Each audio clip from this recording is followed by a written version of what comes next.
Good morning. So, papalitan natin nga to. Yung screen yung mga kaigi. So, para comparison na lang din, ito sa baba, ito yung 34. Ito yung 27 na 26 by, basta na full HD. Ito is full HD ready. So, 1080p ito is 2K na. Makita nyo mas malaki, mas malapad yung screen niya. Ito, pinakamaganda dyan ay maliit yung maniliit yung icons. Dito, even naka-landscape, mas malalaki. Kasi originally, ito yung nakalagay dyan. Pero ito yung Asus. Dito. Ito kasi yung nandito yung monitor natin dati. So, nilagay natin. Pero, medyo maliit nga. Gusto natin lakihan ng screen. At, ito na yung binili natin. Hindi din pala. Kailangan setup kasi pag tatama rin tayo. Ayan, boom. Ito yung stand ng Asus. Hinarang ko lang muna dyan. So, unbox muna natin to. Kuroy din pala yan. Kuroy. Ito. Ito kasi kuroy to. Yan. Kuroy din yan. So, lalagay din natin yung kuroy. Dapat kasi ang bala ko sana, ito na lang, babalik ko dito. Kaya pala to nandito kasi yung mount nyan. Well, di kita eh. Yung mount nyan kasi is nasa gitna, hindi abot. Ito, sakto lang. Yun. Kaya yun, bumili tayo na. Anyway, so unbox muna natin para maka-check natin kung okay. 32 inch pala to. 32 inch yan. Let's go. Okay, so unbox na natin. Ganito lang din setup na in-unbox natin yung Kuroy. So, yan. Fast forward na lang natin.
Yung plastic thumbnail lang tayo.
So, nabuksan na natin. Una, ayan, well, nakabaliktad lang. Pero, kung susukatin, eh, syempre, una, mas malaki. Pero, ano yung kasama? Una yung stand.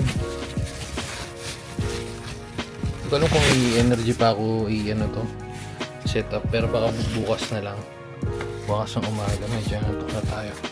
Tapos yung stand, yung base, anong kasama pa, TP cable, DPI, DisplayPort para DisplayPort, ano to, screws, at saka power cable. Wala siyang ano, ay yung ano to, yung rekta, walang adapter, tsaka hindi pa yung bilog. Luma akong klase ba to? Oo nga, ayun. So, dalawang HDMI port, isang display port. Pero maganda sa kanya, ayan, meron na mount. Okay. Tayo i-idlip muna. Ayan na naman yun. So, nantok na ako. Bukasin natin tuloy. Ha? Kasi low battery yung natin camera. Okay, balikan natin bukas to. Slipan muna. Okay, so good morning. Ngayon tutuloy na natin. Ayan. So, magiging mas malaki ng onte at naka at least 2K na. Pero before yun, nabanggit ko yung 34 inch. So, ang bili kasi natin dito, hindi pa lang siya nakita. Bago tayo tumuloy, ang bili natin dun si monitor. Ang bilis ng process nila, parang in-order ko, halimbawa in-order ko ngayon, kinabukasan ng mga tanghali na deliver na. So na original price niya is 11,998 pero nakuha natin ng 10,300. Tapos ito yung pinagpipilian ko, dapat sabi ko 34 inch na lang uli. Kasi ito, sa titingnan yung presyo, 14,800 pero kung naka-voucher yan, hindi yan 39, meron pang isang dagdag eh. So parang 12,700 or 12,800, so additional 2,000-3,000 lang, 34 na. Kaso parang feeling ko mas okay yung isang display. And ito yung original kong balak na nakita ko kasi meron silang available. Parang ka-zoom. Yung 27 inch rin ng Kuroy. 9,999 yan or 10,000. Pero pag naka-voucher, parang papatak ng mga 8 lang to eh.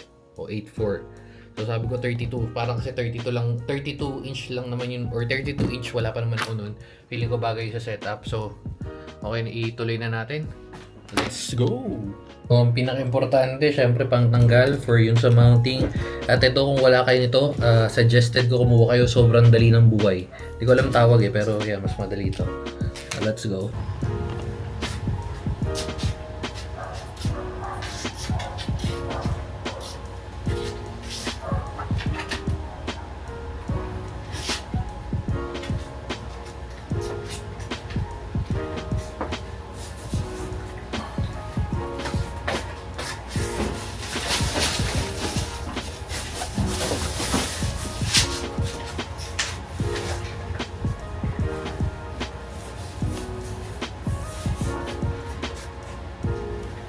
Next puti.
Ito pala, yung size difference. Ayan, 27, 32. Kita, no? Kita, ramdam yung laki ng difference eh. 32, 27. Picture natin. Tara, kapit na natin. Oops, ay sorry po.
Mga guys, nakabit ko na mag-isa. Wow! Ang hirap. Alam mo yung nasa likod? Ito, makita ko sa inyo. Yan. Utak isipin mo yung haba niyan. Sakit sa likod. Ito, sa likod ko itsura. Ay, ganyan itsura ko pag nagkakabit, oh. May silbiran minsan pag pandak ka. Pandak na magaan. Pandak na mabigat. Ayusin muna natin. Sulit yung sakit ng likod. Nice. Tingnan nyo, men, ang ganda. Laki ni Mama Pigs. Ito yung sinasabi ko, ayun, no? Kasi nung isa, di ba, pinakita ko sa inyo, medyo maliit. Ito, full screen na. Maganda pa dyan sa mouse natin. Mas maganda dyan. Wait lang, di pa nakaset.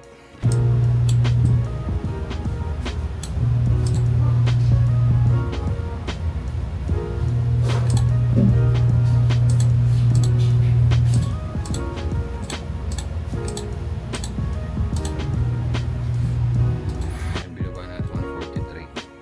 Okay, so 140 stable. Isa pa. Try natin 170. Ayun yung 170. Keep changes. Cellphone ko. Naghanap pa ng cellphone dito. And okay naman pala, 170 okay, 170. So 170 itong display 1 natin, which is itong kuroy na nasa taas. Tapos itong kuroy na sa baba, 165. Pero kasi itong Xiaomi, pagpapalitin ko sana. Kaso papagod na ako. Okay na. At least kuroy-kuroy naman eh. So anyway, babalik tayo. So 165. Yung first natin, one is 170. Kunti lang naman difference.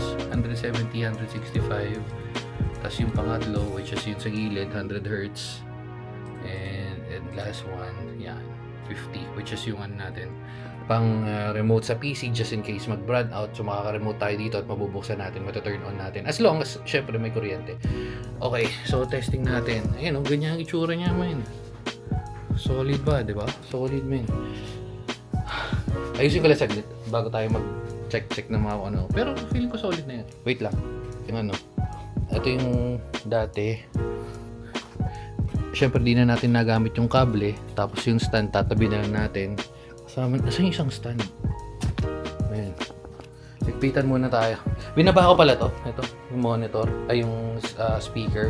Kasi pag nandito kanina, inaayos natin medyo malog. So ngayon, steady na. So kailangan natin ayusin yung speaker natin ngayon. Sa likod mga ka-guys. Yung final setup natin. Sulit ba? Kung okay lang naman sa'yo yung 1080p, okay na yung 27 o yun dati natin monitor. Pero kasi, mas trip ko yung medyo mas malawak na screen. Yan. Kung tutusin nga sa 34 o onting-onti na lang, mas malapad lang siya. Kaya feeling ko mas maganda yung gantong setup na hindi pare-parehas yung monitor. Pero kung medyo OC ka na gusto mo parehas, pwedeng 34. Ang kaso lang dun, mas compress or yun mas parang ito, yung 34 sa baba, mas manipis. Which is sa 32 naman, yun, mas maigsi pero mas malapad. Ayan, totoo yan. And then yung 27.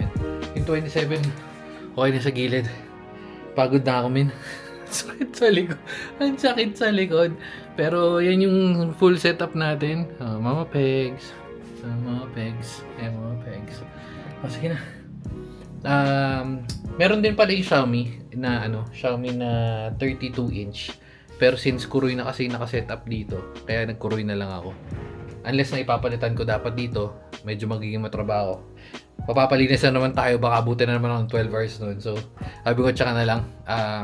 Hopefully, okay yung yung kuroy. For this, kailan mga 2-3 months na yata to. Or more than that. Pero very goods pa rin naman. So, tignan natin performance sa mga susunod na video or taon. Kung sana umabot ng taon, mga 2-3 years, ROI na yan. At dahil dyan, babay na guys. Mga pegs. Ikot. Babu. Habol ko lang. Nakalimutan ko.